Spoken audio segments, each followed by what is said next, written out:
Welcome to Hollywood Insider Help, where you can learn more about how to earn a good living as an author, screenwriter, producer, or podcaster. Remember, you can find great live and on-demand training designed to help you earn a good living making media you love at nancyfultonmeetups.com and nfm24.com. Our host is Nancy Fulton. Let's dive in. Hi, my name is Nancy Fulton. I currently run online and face-to-face workshops supporting a loose network of more than 40,000 writers, screenwriters, and producers. You can find my live events on nancyfultonmeetups.com and my podcast on audioiron.com. Today, I'm interviewing Jim Jermanok. He's an award-winning writer, director, producer, currently directing and producing An Actor's Actor, which is a feature documentary about the life and art of Oscar-winning actor Martin Landau, featuring interviews by Chris Rock, Diane Ladd, Jon Voight, Woody Allen, and Ellen Burstyn. He's also an entrepreneur expert and speaker based in New York who actively works with creative pros to help them earn more from their work. His recent bestseller, Beyond the Craft, What You Need to Know About Making a Living Creatively, and his lectures help creatives master the techniques they need to achieve their personal, professional, and financial objectives in the entertainment industry. So, Jim, you've had a really interesting career. You've written, produced, and directed dozens of plays and films, and you've worked with some of the most famous people on earth. Can you talk about how you made that happen? How did you actually get your start?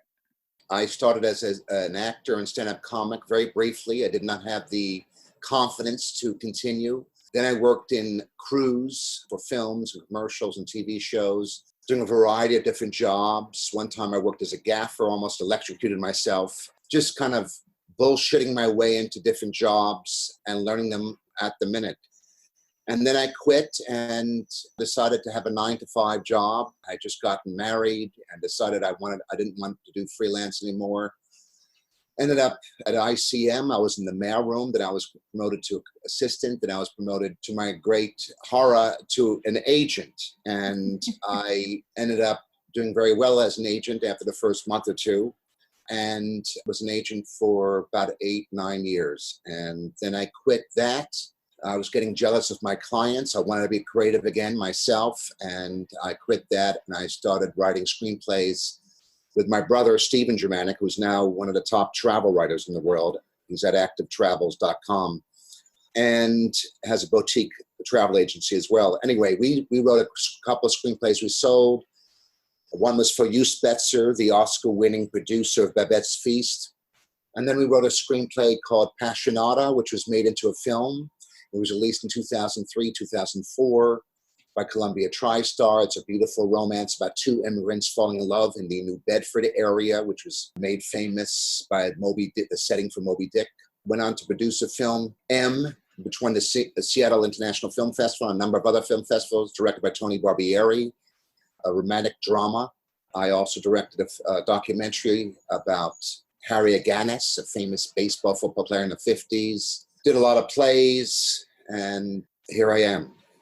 That's a very diverse career. And what I find particularly interesting is that you've actually had the freedom to sort of follow your interests from project to project to project, which is not something a lot of creative professionals have the ability to do. Many of them feel like they're sort of in a straitjacket. You've worked with some of the most successful creative professionals in the industry. Can you talk about what you learned from them and learned by working with them?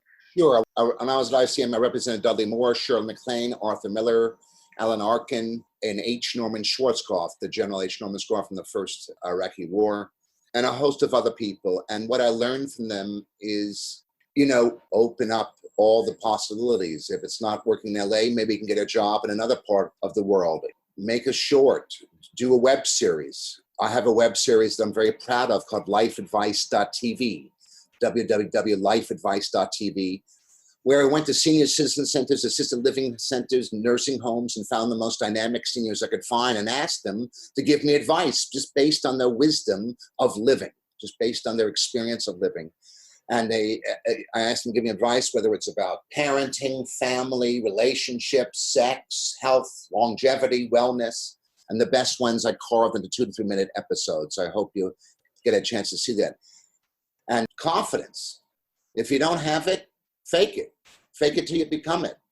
You have to have confidence when you're meeting what I call in the book, Beyond the Craft, primary contacts. When you're meeting people who can hire you, represent you like an agent or manager, or finance you, you need to exude confidence. And so that was one of the things I learned from the many well-known people I represented at ICM. Another thing I learned from them is how to be flexible. Don't lock yourself into a corner. If it's not working, find other ways to overcome it. When people say confidence, it's not always clear what they mean by that or how that translates into revenue. And one of the things that you talk about in great detail in Beyond the Craft is how creative professionals can make people like them on a personal basis, how they become ingenuous. They make it so that people want to work with them, people find them interesting, they find other people interesting, and that creates a lot of opportunities that would not otherwise exist. You have specific techniques that translate into confidence and that translate directly into creating contacts. Can you talk about how you saw that translate into success for the creative professionals that you worked with? How is it the case that the ones that are very financially successful do manage to convey that sense of confidence and the sense that the people that they're talking to are the most important people on earth? What is it about that works exactly? I talk in the Art of Schmoozing chapter, I talk about likability. Doesn't matter how smart you are or how good looking or how competent you are. If people don't like you, if you're not likable, guess what? It doesn't go to the next step. So that's the most important thing. How likable are you? And you're likable by taking an interest in the other person sincerely and not just thinking about me. We know what you want to do, but how can you help the other person? Networking is a two-way street. How can you help them? Maybe there's a way that you can help them. It's also about being open and vulnerable and not guarded. And networking is misconstrued by a lot of people. It doesn't have to be superficial. It doesn't have to be bottom line business. You can make it as meaningful and interesting as you want. But it's not just chit chat. You have to make a connection. You have to bond with a person you're talking to. You talked about meeting the people that were very successful, how they didn't always necessarily enjoy doing the networking. It wasn't an easy thing for them to, even though they were likable, they knew how to be likable. It wasn't easy for them to leap into the water and decide, yes, this needs to be done today. A lot of creative people are shy or reserved or withdrawn. And I have a chapter about how to divorce yourself professionally from personally. Personally, if you have a small social network or if you're very private or shy, that's your business. But professionally, now and then, you have to be willing to be a social butterfly in a situation where you can be meeting people who can help your career. Those things come off in other books I've read as sort of Machiavellian or manipulative. But when you read your book, you realize that networking is a critical part of building the relationships that turn into projects, that it's a necessary step because you have to be able to find the people that you should be working with. And that doesn't happen. Those kinds of in-depth conversations don't happen if people don't like each other. So I think you talk about something called a creative family, and that you say that that's a critical thing for creative professionals to create if they want to be successful. Yeah, this stuff is too hard to do alone. And so you want to create a team, and maybe your agent, manager, lawyer, and maybe friends, peers who can read your script before it goes to producers. But you want to create a cadre, a group of people that you can show your work to, that you can talk about the ups and downs of your career, that you can maybe perhaps introduce each other to people who can be useful.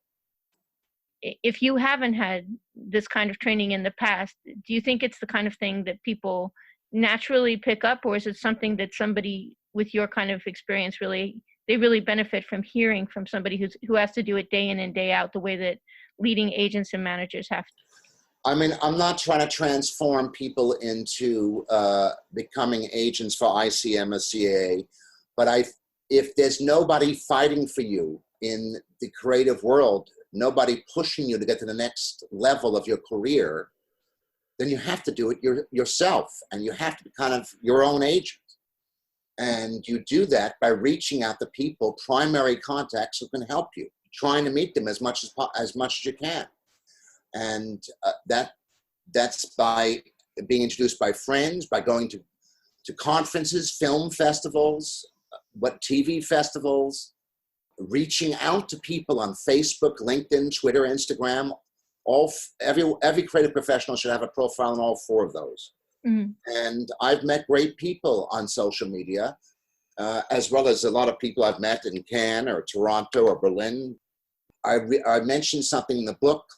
The purpose of the book, by the way, Beyond the Craft, is to help people, whatever they do, writers, directors, producers, singers, comedians, actors, how to get to the next level of their career without solely relying on others.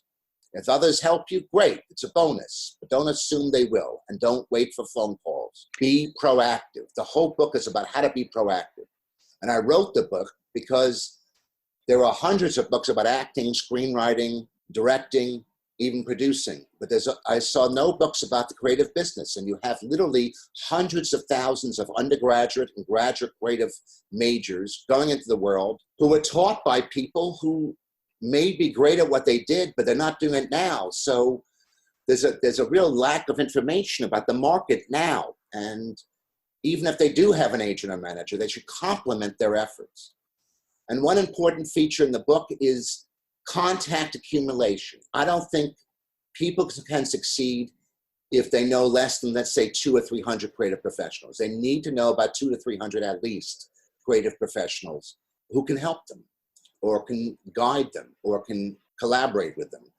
But so contact accumulation is very, very important. And I really try to strive to get people to call anyone who can help them, anybody they know who may know somebody who can help them. The book is also, it's geared toward aspiring, working, and successful creative professionals. It doesn't, even if you have some success or you're working, you can always do better. You talked about how people's careers do stall. So it could be the case that you were successful, you had good success 5 years ago and you were part of a community and and then it fell apart. The fact that you have to continue to do that over the course of your life, that it's not a byproduct. It's something you do. It is part of the being a creative professional. It's an insanely difficult business, and people who may have had success in the past, sometimes they have to go back to square one and put check their pride at the door, and just go back to square one and start again, and not think there's a continuance, because there may not be. It's a natural byproduct of a very difficult business, and a lot of people are stuck in their careers. They're just stuck. And this book is geared to helping them get unstuck and make things happen. You have to strive to make relationships. And you do that by networking and bonding with people and doing even informational interviews, which I talk about in the book. I don't care what age you are. You don't have to be 22 to do an informational interview. Is there somebody from your university or your high school or even your neighborhood? You can just say, hey, can I pick your brains any place, any time? I just want to ask some advice about my career. It's okay to do that, no matter what age you are. You talk about the fact that perhaps because we're creative professionals, we tend to be more shy and retiring than we really need to be. And you talk about the fact that the line that you can't cross is farther than we think it is. In other words, cold calling somebody and asking them, I'd like to speak with you. A lot of people sacrifice their careers because of a couple of fallacies. One is they think it's improper to ask for things, or not cool, or obnoxious. And that's ridiculous. Everyone you know who's looking very cool in these nighttime talk shows or interviews in the New York Times or LA Times, these people asked for help. That's how they got where they were. It didn't come to just naturally to maybe 1 out of 10,000. And ICM used to call them lottery winners, but that's very, very rare. You got to reach out and learn how to ask for favors. And if you're talented, serve your talents. Let your talents be the engine for you to push and reach out and meet people who can work with you or help your career. Do you think that people who are successful because they know that they have to do that to build their career tend to be the kind of people who are willing to do the informational interview, or willing to give people, the 5 minutes they need to get information, or willing to create those social relationships simply because they know that that's what works. So when creative professionals don't choose to do that, they're locking themselves out of a community that does that all day, every day, because they know that that's the normal thing. Unfortunately, they're at a disadvantage because a lot of people that succeeded were just relentless. They didn't stop. They just didn't stop. It was like they're like children yearning for their parents' attention. They did not stop. And a lot of people who succeeded had certain childhood vacuums or difficulties, and that served them well because they did not stop until they reached their goal. I definitely think it's the case that the people that are the most driven from a creative standpoint tend to be the ones, they cannot choose to accept no for an answer. They literally cannot stop. I don't think you could have told, George Lucas, the Star Wars things. I mean, pretty much everybody told him this is not going to work out. This whole space opera thing is just not going to be happening. And he could not take no for an answer.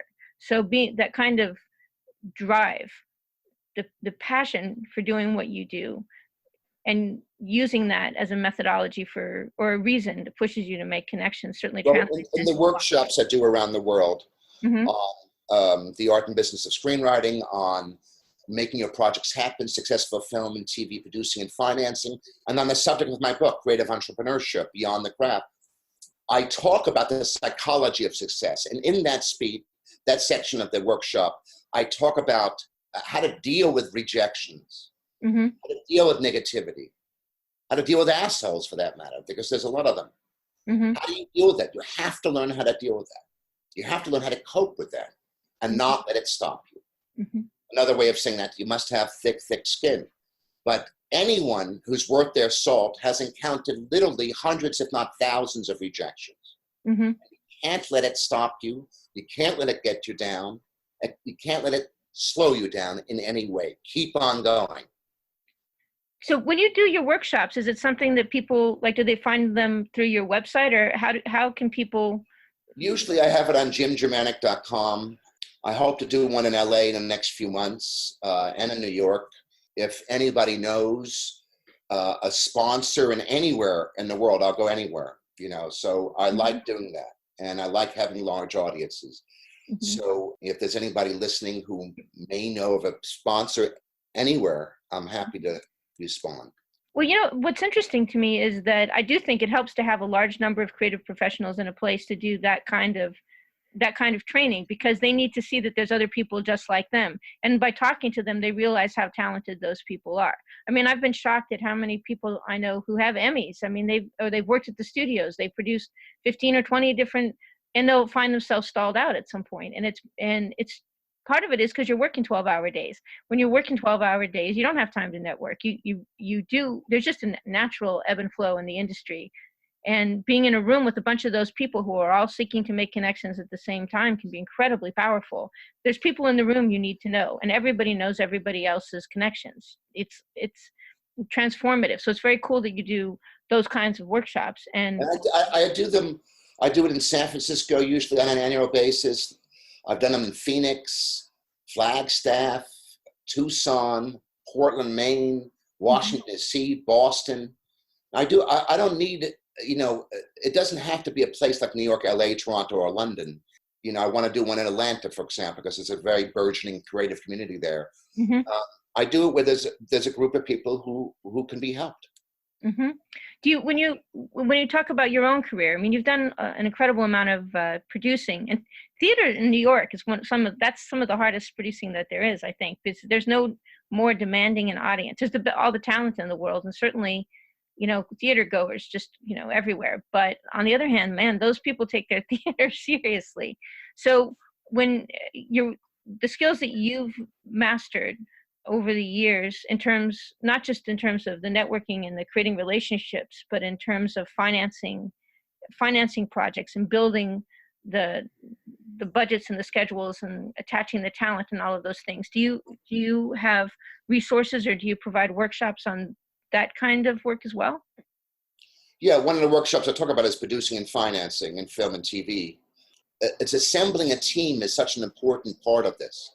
Again, to do these things alone is very, very difficult. And sometimes it's easier for a screenwriter, for example, to just get their film produced. Forget about the agent manager system and Mhm. just find producers and financiers and get the thing done. Well, so do you ever talk about how to, so the question I get most often, because I do work, in the entertainment industry, the question I get most often is how and where do you network with financiers? And people don't even know first of all, people don't know where to find these folks, and they also don't know how to network with them, because what those folks, I think one of the things you mentioned in your book when you're talking to financiers, they're very conscious of the fact that almost everybody has their hand out and almost everybody has a project, and yet you need to develop a relationship with these people. So do you ever talk, when in the workshops that do you ever do one specifically targeted on how to network with people who have financial resources that they put into creative projects? Or Yes, I do that. I talk about networking in all my workshops, and I talk about financing, of course, in the producing and financing workshop. And you don't have to limit yourself to entertainment or show business conferences. You can go to a startup conference, go to a tech conference. Meet investors that will invest in startups or restaurants or nightclubs, for that matter, may invest in a film.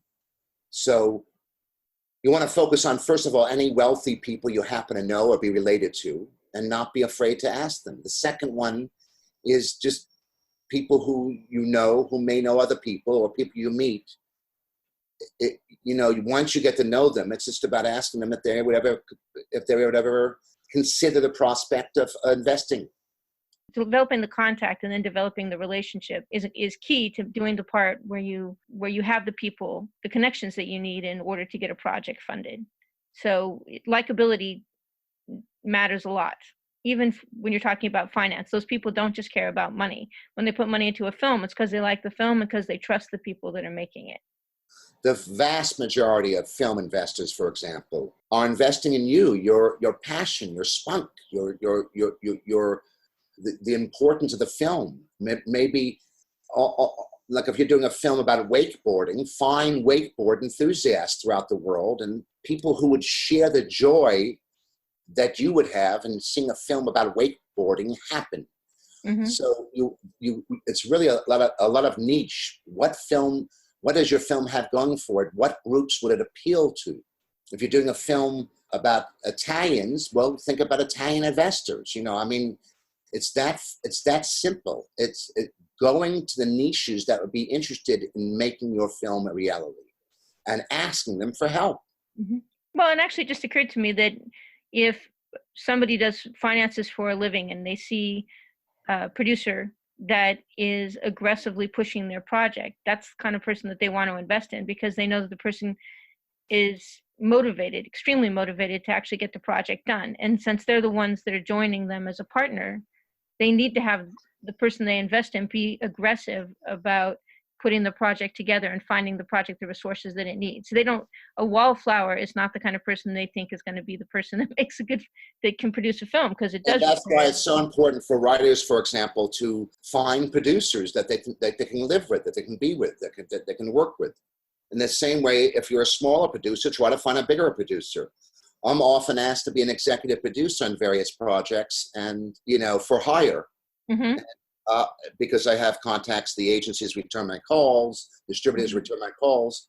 You want to find people on your team who get their calls returned by those entities. I'm hired as an executive producer. I'm also hired as a production consultant or entertainment career consultant. I charge an hourly rate, Mm-hmm. Whether it's for a person's career or for a project. That's perfect. So my kind of folks are those kind of folks. And the reason is because, again, most of the time they are seasoned entertainment industry pros. Sometimes they've had success in the past and they've literally fallen off. I mean, a really common thing is, I have people that are development executives. They've worked at the studios. They've got all the contacts on earth, but they can't make the transition into being an actual producer, which I know sounds crazy. But when you're working as a development executive for Disney or one of these other companies, you're doing business for that studio. Do you know what I mean? But translating the contacts and relationships that you have in order to start producing your own projects, which will be a completely different budgets and with completely different kinds of content, like understanding how to make that transition. And also, they've only ever been doing part of the project before. You know, they've only done Well, their own little I section. also do, I wear a few different hats. I do rewrites, I do writing assignments, rewrites, directing assignments. Mm-hmm. I also do script analysis, where I'll critique a script, Mm-hmm. literally spend like 8 pages of major notes and minor notes and page notes. I'll write on the script even. Mm-hmm. And I like working with people that way. Sometimes I've worked with people that way, and then I went on to produce or rewrite their project or Mm-hmm. direct. Well, it sounds perfect because, you know, a lot of people have that particular problem. And also, you know, you have an understanding of how the agencies work, and they're the gatekeepers for getting to the talent that you need in order to get a project. You need to have the right cast attached in order to get the project funded and then distributed, and then also successful with viewers. So, and the fact that you've worked in both film and television is pretty powerful because, sorry, film, television, and theater is pretty powerful because there are several different ways to take a piece of intellectual property and turn it into a business model that makes money. I have a lot of interest, so I mean, it's reflected in what I do. Mm-hmm. I'm actually not only am I in film and TV, but I'm in nonfiction and fictional film, and nonfiction and fictional TV. I'm in all 4 of those, and they're all different buyers. They're all different contacts. So, and theater's completely different as well. So, you gotta again, contact accumulation is very, very important. Well, that's one of the things I was saying about when I was reading through the book and taking a look at your website and looking. I like the fact that you've actually managed to manufacture a career that lets you do. It's clear that you're following your interests. You know, you pick a topic and you go, this is something I care about, and I actually want to do this particular project. And this is something I want to talk about. I'm going to do this particular project. That's exactly what every creative professional wants, because we do tend to have very eclectic minds. We do things, take our fancy, and we dive into them deeply, and then we produce a project, and then we get to the other side and we want to work on something else.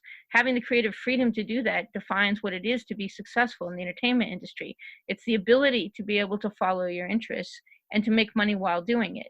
So when I look at your career, it's cool to see you really are, just when I look at the sheer range of things that you've done, it's clear that that's what you do. You go, yeah, that sounds like a good project. I'll make that work. Well, look, in all honesty, it's a very difficult business. The projects I've been fortunate enough to do are the ones that got to the finish line. There's a number that haven't, you know, for anyone who is a filmmaker in our business, there's a lot of projects that don't make it to the finish line. And you kind of have to have a number of projects going. You can't just have one project. You can't put all your eggs in one basket. If you wrote a brilliant screenplay, but somebody else who's like George Clooney did something in a similar vein, guess what? Your project is shelved for quite a while. You need to have a number of different projects, preferably in different media as well. Well, and I'm also, the fact that you work in theater and as well as in film and television, I think that a lot of screenwriters don't realize that if one of the best ways to find out whether or not, and to prove whether or not a script has legs, is to see if it works as a play. Because some really great, you know, A Few Good Men is certainly one of my favorite movies, but the fact that it started as a play and it did well. And I know this woman who did a show called Not That Jewish. It was actually started out here and then went back to the East Coast. And that thing, I know that it made $600,000 its first year. And it did it out here on the West Coast. It was a one-woman show, and it was just really good. Well, that's what I meant about flexibility. You know, you have a project, you've written a script. Can it be done as a TV series? Can it be done as a limited series? Can it be done as a play? You have to make that decision and not only focus on, film. Film is the hardest medium to make money at, to succeed at right now. And you have to be open to other possibilities that also let you in and give your writing recognition. Well, and the fact that you do documentaries, that's kind of an interesting thing too, because that great documentaries come by meeting interesting people and telling and finding ways to tell their stories. You know, sometimes you have a theme that you're following, and you want to interview 20 people who've had the experience of being, you know, put in jail for no good reason.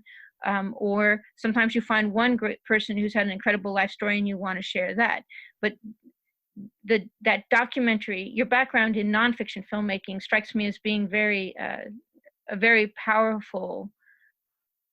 Those kinds of films are very popular right now. Those documentaries. I just did an event where I was talking to a company that does distribution, and they were saying that shockingly, one of the things that earns the most money, like, a documentary that may have taken $50,000 or $100,000 to produce, they were seeing it earn $500,000 or $600,000 or $700,000 in rights sales. Really, in the U.S. immediately, it came from the fact that there were documentaries that for some reason people really liked, whether it was specific to a particular hobby that people had, or whether it was related to a specific group of people. But people are yearning for some reason. There's a market for these documentaries, maybe because they're evergreen, right? People can watch them year after year.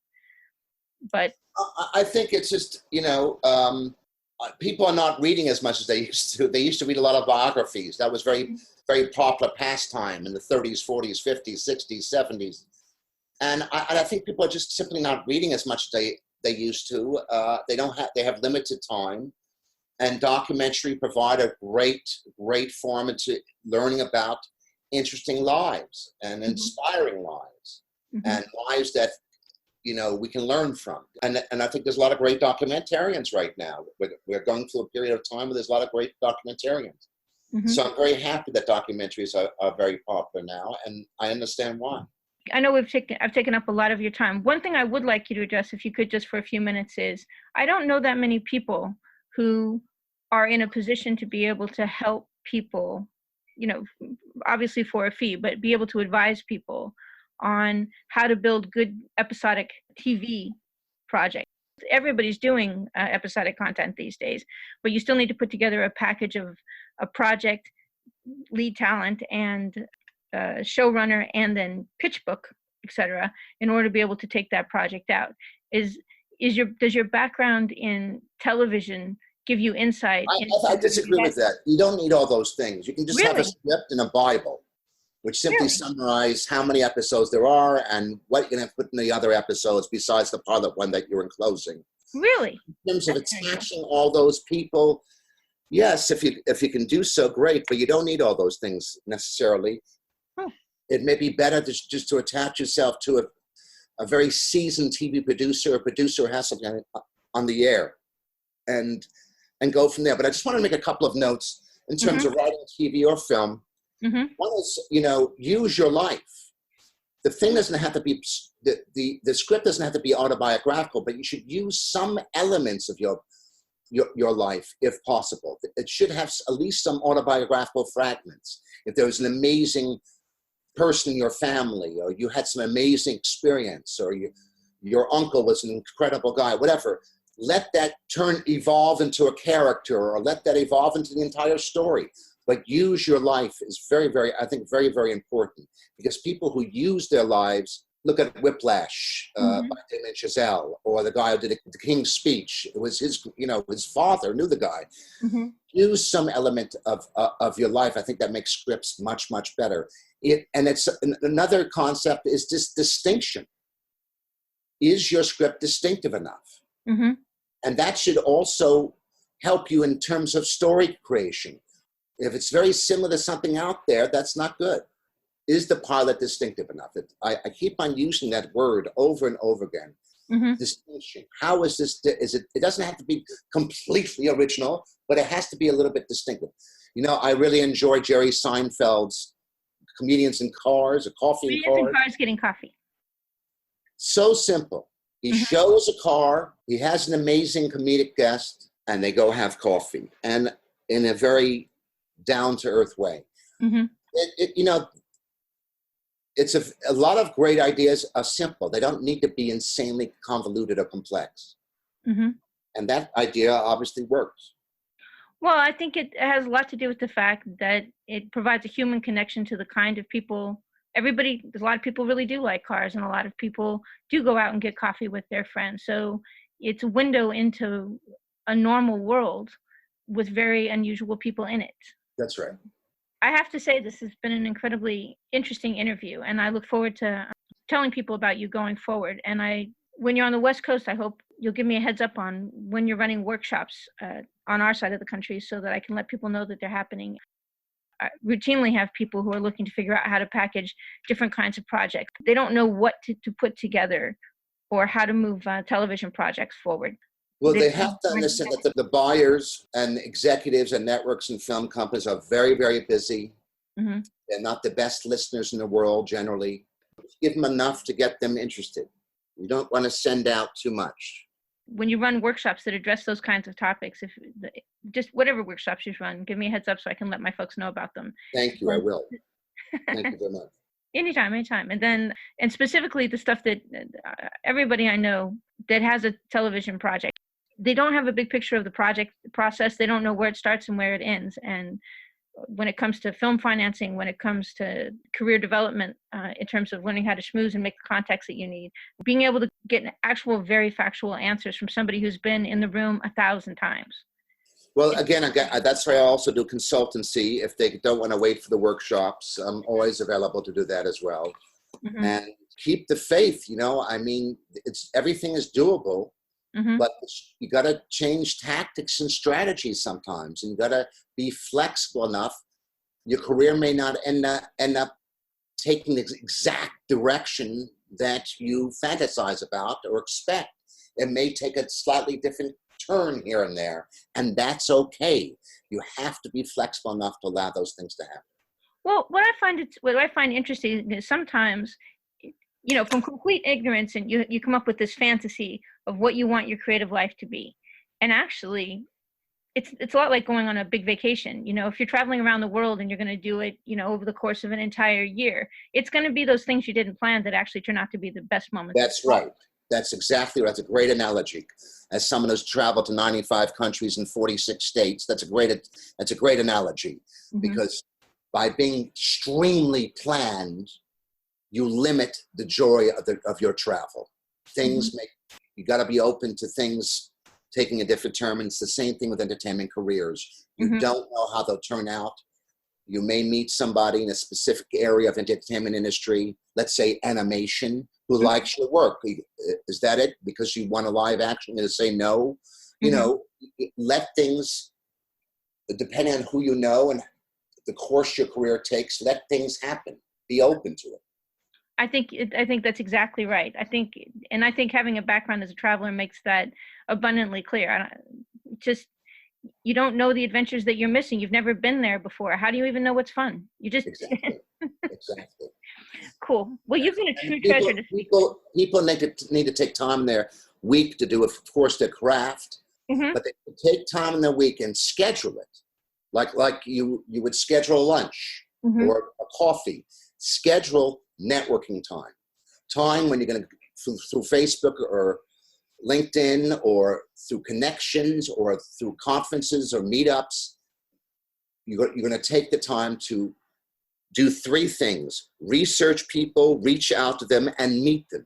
Meeting people eyeball to eyeball is always much more effective than texting or emailing or any of this stuff. You want to try to meet people and organize those meetings. Mm-hmm.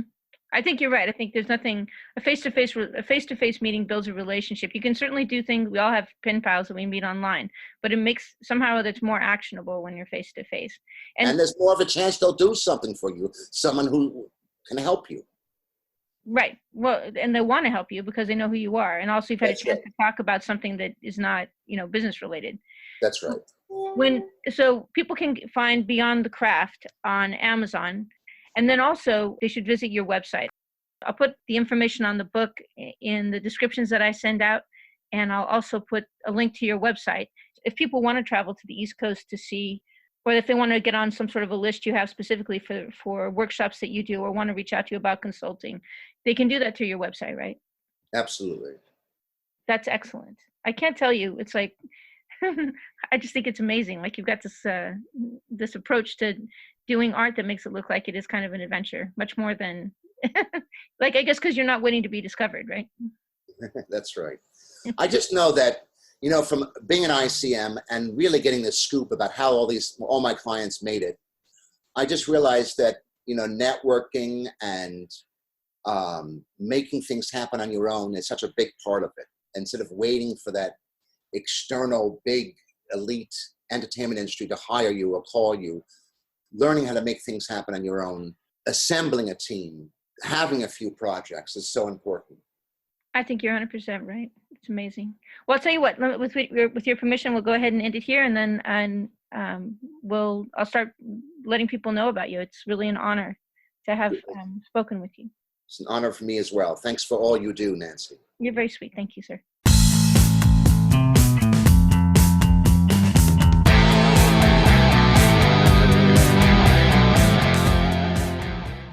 Thanks for listening to the Hollywood Insider Podcast.